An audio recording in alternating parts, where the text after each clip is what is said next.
Today, it's International Day of Climate Action, a global reminder for the urgent need to continue efforts in preserving and protecting our planet. And as climate change intensifies, communities are looking for innovative solutions.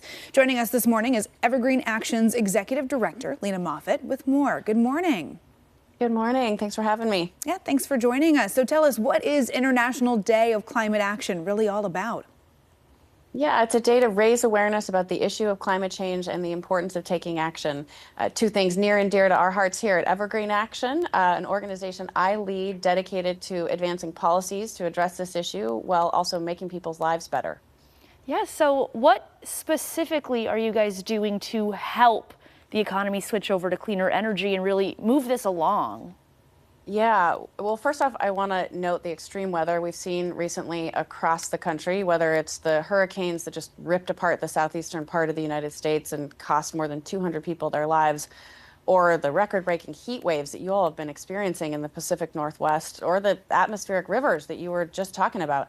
This is climate change in action, and it's taking a devastating toll on people's lives. So we put out our policy roadmap to outline the common sense steps we can take to address this issue while also expanding economic prosperity.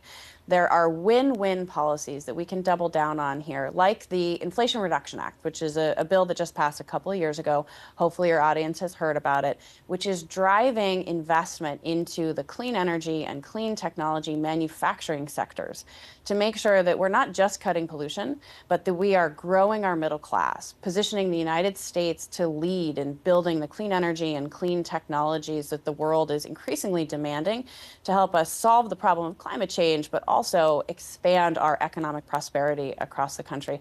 And that bill's brought $1 billion of investment right here to the state of Oregon alone. Interesting. So what are some of the key takeaways from the roadmap that Evergreen Action has put together? Yeah, the main thing we want folks to take away is that these truly are win-win policies. So we can both establish standards to cut pollution and ensure that extreme weather doesn't just get worse and worse. But we can also, through things like investing in our domestic manufacturing, grow our middle class and make sure that the United States is poised to lead, again, in these increasingly global sectors of clean energy and clean technology, but making sure that they are built right here at home, creating good union jobs while we're at it. We can make things more affordable for folks as we lower utility bills by switching to cleaner, cheaper, reliable sources of power. We don't have to choose between a healthy economy and a healthy environment with these kinds of win-win policies. We're talking about policy. What can an individual do to help our planet? The single most important thing you as an individual can do to protect our planet is to vote.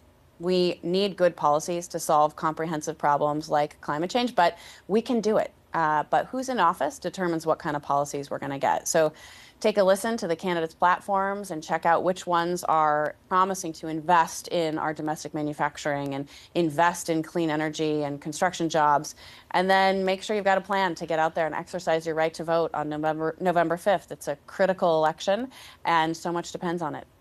Absolutely. Lots of stuff on the plate for this election season.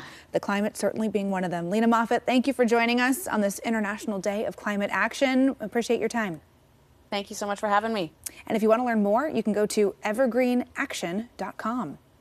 It is 7:21 on this Thursday morning. AM Extra is just getting started. Coming up at 7:30, the first case of bird flu in humans has been found in Washington State. We're going to talk about where and what officials are doing to tackle those cases. Plus, a unique immersive